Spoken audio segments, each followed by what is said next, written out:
Solo travel শুরু করার পর থেকে আমি একটা জিনিস বুঝে গেছি, তোমার জার্নিতে তোমার সঙ্গে যত স্ট্রেঞ্জারের পরিচয় হবে তারাই কিন্তু একটা সময় তোমার খুব কাছের মানুষ হয়ে উঠবে।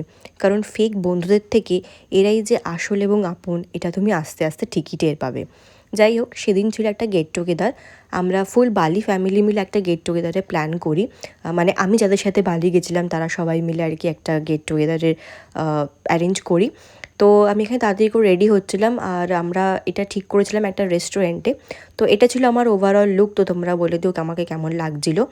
তো তাড়াতাড়ি করে রেডি হয়ে আমি গাড়ি করে চলে গেছিলাম এখানে সাদে আহ্লাদের রেস্টুরেন্ট, যেটা ছিল নাগের বাজারে। এবং সেখানে যাওয়ার পর দেখা হলো সবার সঙ্গে, 1 মাস পরে সকলের সঙ্গে দেখা হয়। খুব ভালো লাগছিলো এবং কথা তো আমাদের ফুরাতেই চাইছিলো না, তো আমরা খুব এনজয় করছিলাম ওখানে। তারপর চলে আসলো ফার্স্টে স্টার্টার, যেখানে ছিল ফার্স্টে সল্ট অ্যান্ড পেপার চিকেন। তো এটা বেশ ভালো ছিল খেতে স্টার্টারটা। তারপর মেইন কোর্সে চলে এসেছিলো এগ ফ্রাইড রাইস আর চিলি চিকেন।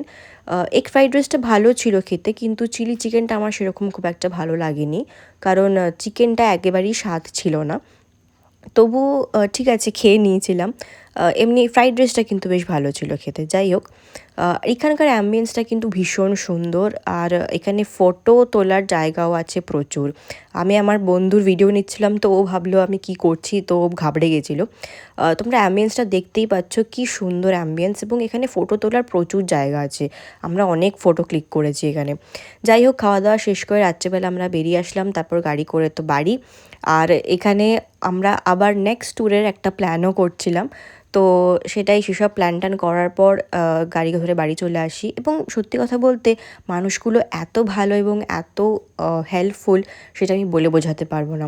তো যাই হোক, এটা ছিল হচ্ছে আমার সেদিনকার ওভারঅল লুক। তো চলো দেখা হবে পরের ভিডিওতে, তাহলে আজকের মতো টাটা।